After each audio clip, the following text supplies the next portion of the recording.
say you have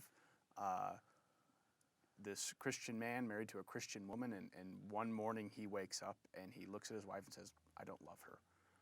What, as pastor, counselor, what is it that you're going to engage that man with?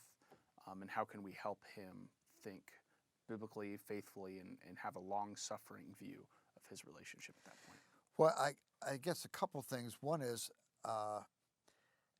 God commands you to love, and you don't. It's not a feeling, because Romans 12 says we should love our enemies.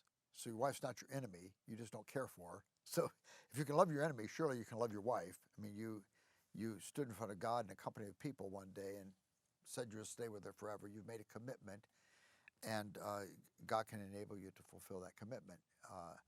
And you really have to purpose, this is what I'm going to do. I'm going to honor that commitment I made, and I'm going to purposely determine to love my wife.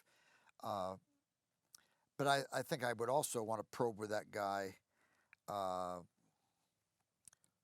what are the heart issues behind your lack of love?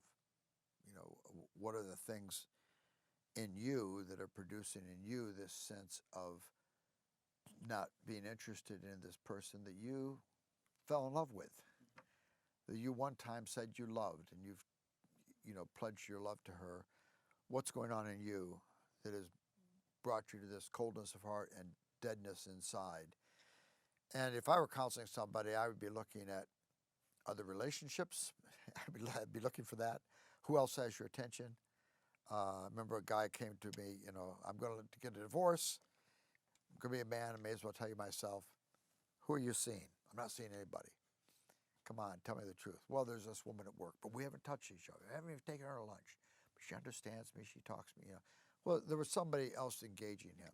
So that was a key to getting them back together, was getting him to repent of the ways that he had given his affections to another woman, even though they hadn't, fornicated or done anything like that.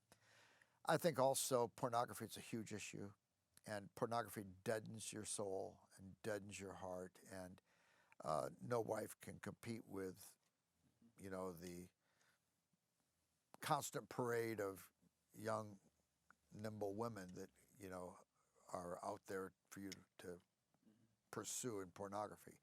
So those kinds of things, counseling-wise, those are things I would probe. But I'd also really be wanting to help this guy to see the spiritual deadness and the coldness of heart and the hardness of heart and the ways that I've made this about me. She doesn't turn me on anymore. She doesn't excite me. She doesn't make me, and help him to see this is all about you. Mm-hmm. And God calls you to love her with the same self-giving love that Christ has exhibited towards you. I mean, that's a counseling process, and it's not going to be done that quickly, but that's where I would want to take him.